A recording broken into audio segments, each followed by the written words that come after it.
नमस्कार। लक्ष्य PSC academy के इस ऑनलाइन प्लेटफॉर्म में आपका पुनः स्वागत है।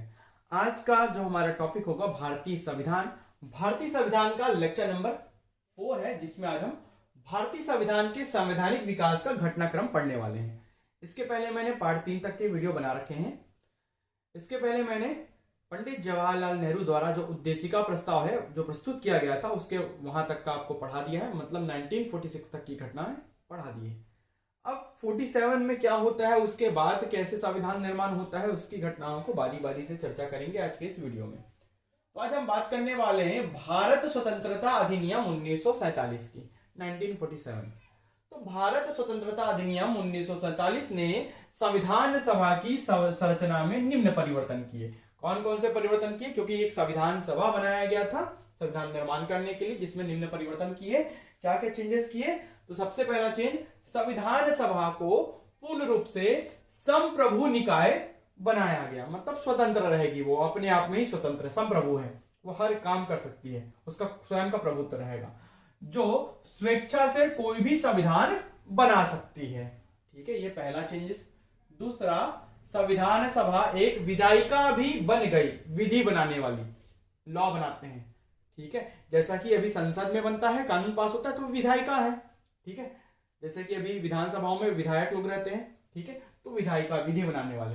तो दूसरे शब्दों में संविधान सभा को दो अलग अलग काम सौंपे गए, जिनमें से एक कार्य स्वतंत्र भारत के लिए संविधान बनाना तथा दूसरा कार्य देश के लिए सामान्य कानूनों को लागू करना, बनाना भी और लागू करना भी। इन दोनों कार्यों को अलग अलग दिन करना था। ठीक है, इस प्रकार संविधान सभा स्वतंत्र भारत की पहली संसद बनी, मतलब संसद के रूप में कार्य कर रही थी, क्योंकि वो कानून भी बना रही थी और उनको लागू भी करवा रही थी। ठीक है, तो स्वतंत्र भारत की पहली संसद बोलेंगे तो संविधान सभा होगी। इस टाइप के अगर क्वेश्चन घुमा के पूछ देता है तो आपको बनाने आना चाहिए। ठीक है, चलिए बात करते हैं आगे। जब भी सभा की बैठक संविधान सभा के रूप में होती थी, इसकी अध्यक्षता डॉक्टर राजेंद्र प्रसाद करते थे। मतलब अगर संविधान सभा के रूप में इसकी बैठक होगी तो उसकी अध्यक्षता हमेशा डॉक्टर राजेंद्र प्रसाद करते थे, तथा जब विधायिका के रूप में कानून पास कराने के रूप में होती थी, तब इसकी अध्यक्षता जीवी मावलंकर करते थे। कौन करते थे? जीवी मावलंकर। अगर विधायिका के रूप में इसकी बैठक होती थी तो उसकी अध्यक्षता जीवी मावलंकर करते थे, याद रखेंगे। संविधान सभा 26 नवंबर 1949 तक इन दोनों रूपों में कार्य करती रही, मतलब सामान्य कानूनों को लागू करना, संविधान बनाना। इस समय संविधान निर्माण का कार्य पूरा हो चुका था, यहां तक 26 नवंबर 1949 तक। फिर कैसे 50 चला गया लागू कराने तक, तो वो उसी घटनाओं को समझते हैं। तो इनमें संविधान सभा जो बना था उसकी समितियां भी थी। तो संविधान सभा की समितियां, इसके बारे में बात करते हैं, जो संविधान बनाने में मदद की। ठीक है, तो संविधान सभा ने संविधान के निर्माण से संबंधित विभिन्न कार्य करने के लिए कई समितियों का गठन किया, बहुत सारी समितियों का गठन किया। इनमें से 8 बड़ी समितियां एवं अन्य छोटी समितियां थी। इन समितियों एवं इन अध्यक्षों के नाम इस प्रकार है। अब समितियों और उनके अध्यक्षों के नाम, जिसको प्रश्न दे देता है उसको हम पढ़ेंगे। पूरा जो कंटेंट है वो एनसीईआरटी का सार संग्रह है। ठीक है, चलिए बात करते हैं। बड़ी समितियां एवं उनके अध्यक्ष। संघ शक्ति समिति, पंडित जवाहरलाल नेहरू उनके अध्यक्ष थे। संघीय संविधान समिति, पंडित जवाहरलाल नेहरू इसके अध्यक्ष थे। प्रांतीय संविधान समिति, प्रांत मतलब तब प्रांत का तात्पर्य राज्यों से है अभी के। ठीक है, पहले प्रांत बोला जाता था। सरदार वल्लभ भाई पटेल समिति, है ना। प्रारूप समिति में डॉक्टर भीमराव अंबेडकर अध्यक्ष थे, पूछता है इसको बार बार। मौलिक अधिकारों की समिति में सरदार वल्लभ भाई पटेल थे, क्योंकि मौलिक अधिकारों से संबंधित लड़ाई उन्होंने ही लड़ी थी। अल्पसंख्यकों संबंधी परामर्श समिति, इस समिति की 2 उप समितियां थी। अल्पसंख्यकों के लिए जो परामर्श समिति थी उसकी 2 उप समितियां थी। एक मौलिक अधिकार उप समिति जिसमें जेबी कृपलानी अध्यक्ष थे, और दूसरा अल्पसंख्यक उप समिति जिसमें एच.सी. मुखर्जी अध्यक्ष हुए। इसके अलावा प्रक्रिया निकाय समिति डॉक्टर राजेंद्र प्रसाद अध्यक्ष हुए। ये बड़ी समितियां हैं। राज्यों के लिए समिति पंडित जवाहरलाल नेहरू अध्यक्ष हुए। संचालन समिति डॉक्टर राजेंद्र प्रसाद इसके अध्यक्ष हुए। ये 8 कुल मिलाकर बड़ी समितियां हैं। ठीक है, 8 कुल मिलाकर बड़ी समितियां हैं। इसके अलावा छोटी समितियां भी हैं। संविधान सभा के संवैधानिक सलाहकार जो BN राव थे, इनके द्वारा संविधान का पहला प्रारूप तैयार किया गया। प्रारूप इनके ही द्वारा पहली बार तैयार किया गया। इस प्रारूप में 243 अनुच्छेद एवं 13 अनुसूचियां थी। बाद में तो चेंज हो गई। पहले जब इन्होंने BN राव ने, जो संवैधानिक सलाहकार थे, उन्होंने एक प्रारूप बनाया जिसमें 243 अनुच्छेद और 13 अनुसूचियां शामिल किया, एक मोटा मोटी इस प्रकार का हमारा संविधान बनेगा करके। इसके बाद बहुत सारे चेंजेस होते गए। तो हम इसी को देखते हैं, प्रारूप समिति। तो संविधान के प्रारूप को तैयार करने के लिए 29 अगस्त 1947 ईस्वी को प्रारूप समिति का गठन किया गया। किसका गठन किया गया? प्रारूप समिति का। डॉक्टर भीमराव अंबेडकर इसके अध्यक्ष थे। इसको बार बार पूछता है, संविधान के प्रारूप समिति के अध्यक्ष कौन थे? डॉक्टर भीमराव अंबेडकर। संवैधानिक सलाहकार कौन है? BN राव, है ना। इसमें अध्यक्ष सहित कुल 7 सदस्य थे। पूछता है अध्यक्ष सहित कितने सदस्य थे? 7 सदस्य। अब वो कौन कौन से थे? KM मुंशी बंबई से निर्वाचित हुए थे। मोहम्मद सदुल्ला असम से निर्वाचित हुए, मुस्लिम लीग के सदस्य थे ये। BM मित्तर, अल्लादी कृष्णा स्वामी अय्यर मद्रास से निर्वाचित हुए थे, निर्दलीय थे ये। N गोपाल स्वामी अयंगर मद्रास से निर्वाचित हुए थे। DP खेतान निर्दलीय थे। 6 और 1 कौन? डॉक्टर भीमराव अंबेडकर। बाद में इनमें चेंजेस भी हुए। तो BM मित्तर और DP खेतान के स्थान पर N माधव और TT कृष्णमाचारी को सदस्य बनाया गया। बाद में प्रारूप समिति के सदस्यों में केवल 2 KM मुंशी एवं TT कृष्णमाचारी कांग्रेस के सदस्य थे, बाकी नहीं थे। कौन कौन? KM मुंशी और TT कृष्णमाचारी ही केवल कांग्रेस के सदस्य थे, बाकी नहीं थे, क्योंकि उस समय BR अम्बेडकर दलितों का प्रतिनिधित्व करते थे। छोटी समितियां, उनके अध्यक्ष छोटी समितियों से ज्यादा प्रश्न नहीं पूछता, फिर भी कुछ कुछ पूछ देता है ना, तो उसको याद रखिएगा। जैसे कि संविधान सभा के कार्यों से संबंधित समिति JV मावलंकर देखते थे। कार्य संचालन समिति KM मुंशी की अध्यक्षता में देखा जाता था, KM मुंशी उसके अध्यक्ष थे। छोटी समितियां हैं। सदन समिति, है ना, B पट्टाभी सिद्धारमैया इसके अध्यक्ष थे। राष्ट्रध्वज संबंधी तदर्थ समिति, राष्ट्रध्वज संबंधी तदर्थ एक्स्ट्रा समिति, डॉक्टर राजेंद्र प्रसाद इसके अध्यक्ष थे।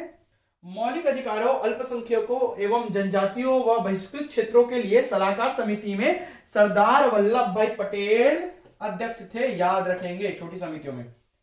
केंद्रीय शील समिति, केंद्रीय, है ना, तो अल्लादी कृष्ण स्वामी अय्यर।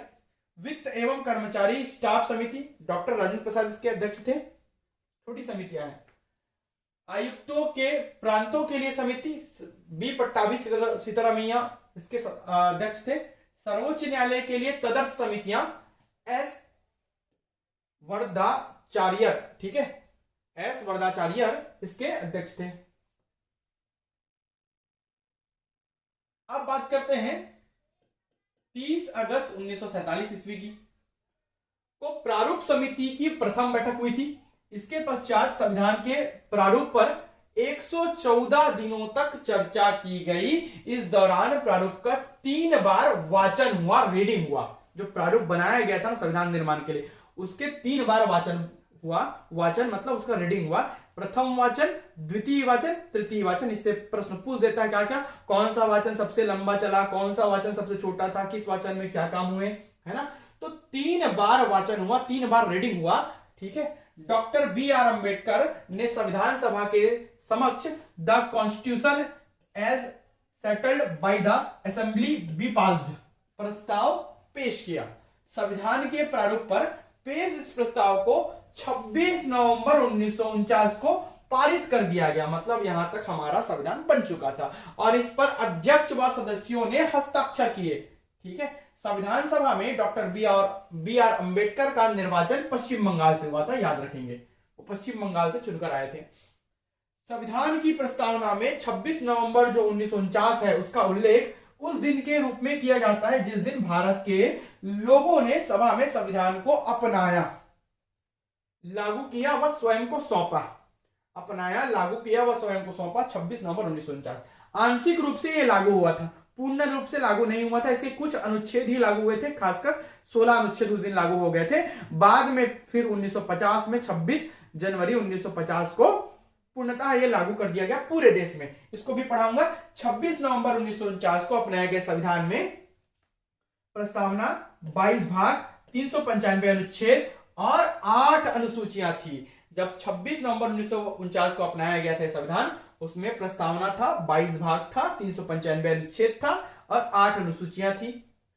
प्रस्तावना को पूरे संविधान को लागू करने के बाद लागू किया गया। पूरा संविधान जब लागू किया गया तब प्रस्तावना को लागू किया गया। संविधान सभा के विकास के चरण। अब संविधान सभा का विकास कैसे हुआ था? तो संविधान के निर्माण में संविधान सभा को 2 वर्ष 11 माह 18 दिन का समय लगा। ये भी पूछ देता है, एकदम इंपॉर्टेंट है। कितने समय लगा संविधान के निर्माण में? तो संविधान सभा को 2 वर्ष 11 माह 18 दिन, 3 वाचन हुए थे। तीनों को हम बारी बारी से पढ़ेंगे। तो प्रथम वाचन, द्वितीय वाचन, तृतीय वाचन। सबसे पहले हम बात करते हैं प्रथम वाचन की। फर्स्ट स्टेज, प्रथम वाचन, प्रथम चरण।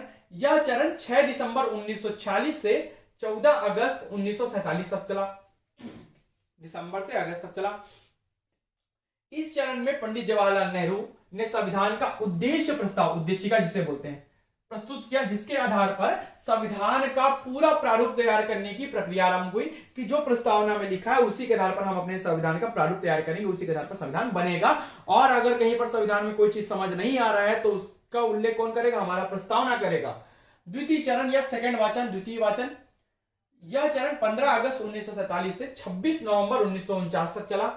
इस दौरान संविधान सभा जो था वो प्रभुत्व संपन्न एवं अस्थायी संस्था के रूप में कार्य करती रही। संपूर्ण प्रभुत्व संपन्न मतलब स्वयं में ही वो पूरा कार्य कर सकती है, और अस्थायी संस्था के रूप में कार्य करती रही द्वितीय वाचन के दौरान। तृतीय वाचन, थर्ड स्टेज। यह चरण 26 नवंबर 1949 से मार्च 1952 तक चला। 27 नवंबर 1949 से मार्च 1952 तक चला। ठीक है, तो ये छोटा कम समय है ना। ये सबसे ज्यादा समय है, अगस्त से लेकर नवंबर 1949 तक सबसे ज्यादा द्वितीय वाचन जो चला है ना। ये उसके बाद है दिसंबर से अगस्त तक। सर्वाधिक समय तक कौन सा चला था? ये वाला, सेकंड वाला। ये सबसे कम समय तक चला। इस दौरान संविधान सभा तब तक अस्थायी संसद के रूप में कार्य करती रही जब तक भारत में आम चुनाव के पश्चात निर्वाचित प्रतिनिधि नहीं चुन लिए गए, वह नई संसद का निर्माण नहीं हो गया। तब तक संविधान सभा ही अस्थायी संस्था के रूप में या अस्थायी संसद के रूप में ही कार्य कर रही थी, मान के चलिए। संविधान का लागू होना, एग्जीक्यूशन ऑफ कॉन्स्टिट्यूशन।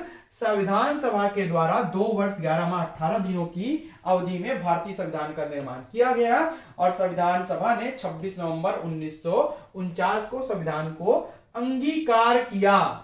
याद रखेंगे ये सभी शब्दों को, ध्यान देना, इसी में से खोद के प्रश्न पूछता है। उस दिन से संविधान के 16 अनुच्छेद, कितने? 16 अनुच्छेद इस दिन आंशिक रूप से लागू हुआ था। 16 अनुच्छेद प्रभावी हो गया, जो निम्नवत है। अनुच्छेद 5, 6, 7, आर्टिकल नंबर 5, 6, 7, 8, 9, 60, 324, 366, 367, 379, 380, 388, 391, 92, 93 और 94, है ना। तो ये पूरे जो है 16 अनुच्छेद उसी दिन से लागू हो गए थे। इस प्रकार 26 नवंबर 1949 को भारत का संविधान अंगीकृत, एडॉप्ट किया गया, जबकि 26 जनवरी 1950 संविधान लागू हुआ, एग्जीक्यूट किया गया। अंगीकृत किया गया पूछेगा, एडॉप्ट किया गया पूछेगा, तो 26 नवंबर 1949 बहुत बार घुमाता है, बहुत बार घुमा के पूछेगा। और लागू कब हुआ पूछेगा, एग्जीक्यूट कब हुआ पूछेगा, तो 26 जनवरी 1950। एडॉप्ट, एग्जीक्यूट दोनों शब्दों को इंग्लिश में देख लीजिएगा जब पेपर आएगा तो। 26 नवंबर को संविधान दिवस प्रथम बार मनाया गया था, है ना। राष्ट्रीय दिवस भी के रूप में मनाया जाता है। हर 26 नवंबर को सीजीपीएससी का नोटिफिकेशन भी आता है संविधान दिवस के दिन। ठीक है, चलिए अब बात करते हैं कुछ और घटनाएं हुई इनके बीच में। तो 24 जनवरी 1950, 26 जनवरी 1950 आते आते कुछ और घटनाएं हुई, तो उसको पढ़ लेते हैं। 24 जनवरी 1950 को भारतीय संविधान को बनाने में संविधान सभा के 12 अधिवेशन हुए थे। कितने? 12 अधिवेशन हो चुके थे। संविधान सभा की अंतिम बैठक, और इसी दिन संविधान सभा के 284 सदस्यों द्वारा हस्ताक्षर किए गए थे, है ना। 24 जनवरी 1950 को। कब? 24 जनवरी 1950 को। तथा डॉक्टर राजेंद्र प्रसाद को राष्ट्रपति बनाया गया था इसी दिन। राष्ट्रपति पद के लिए डॉक्टर राजेंद्र प्रसाद का नाम पंडित जवाहरलाल नेहरू द्वारा प्रस्तावित किया गया था और सरदार वल्लभ भाई पटेल द्वारा समर्थित किया गया था। ये प्रश्न को पूछा गया है, ठीक है, कि किसने डॉक्टर राजेंद्र प्रसाद का नाम सुझाया था। तो पंडित जवाहरलाल नेहरू ने प्रस्तावित किया था और सरदार वल्लभ भाई पटेल ने उनका समर्थन भी किया था, है ना। 26 जनवरी 1950 को वंदे मातरम को राष्ट्रगीत के रूप में अपनाया गया। सॉरी 24 जनवरी 1950 को वंदे मातरम को राष्ट्रगीत के रूप में अपनाया गया। 24 जनवरी 1950 को ही जन गण मन को भारत की राष्ट्रगान के रूप में अपनाया गया और 26 जनवरी 1950 को भारत का संविधान लागू हुआ, एग्जीक्यूट हो गया पूरे भारत में। 26 जनवरी 1950 से 1951-52 के प्रथम आम चुनाव तक संविधान सभा के सदस्य ही अंतरिम संसद, अंतिम नहीं, अंतरिम मतलब जो लास्ट से पहले वाला था, सेकंड लास्ट बोलते हैं, तो अंतरिम संसद के रूप में कार्य करती रही जब तक चुनाव नहीं हो गया। चुनाव होने के बाद सदस्य चुन लिए गए, फिर वो फाइनली वहां पर संसद बना 52 में, है ना। 22 जुलाई 1947 को राष्ट्रध्वज अपनाया गया था, ये याद रखेंगे, 1, 2 और ये 3। 22 जुलाई 1947 को ही हमारा राष्ट्रध्वज अपना लिया गया था। मई 1949 को राष्ट्रमंडल में भारत की सदस्यता का सत्यापन हुआ था। मई 1949 को राष्ट्रमंडल देशों में भारत शामिल हो गया था, सत्यापन कर लिया गया था, ठीक है। इस प्रकार से ये संविधान निर्माण की जो प्रक्रिया है वो पार्ट 4 में आगे बढ़ रही है। इसके पहले मैंने पार्ट 3 तक के वीडियो डाल रखे हैं। यदि आपको वीडियो पसंद आता है, वीडियो को लाइक जरूर करें। Thank you.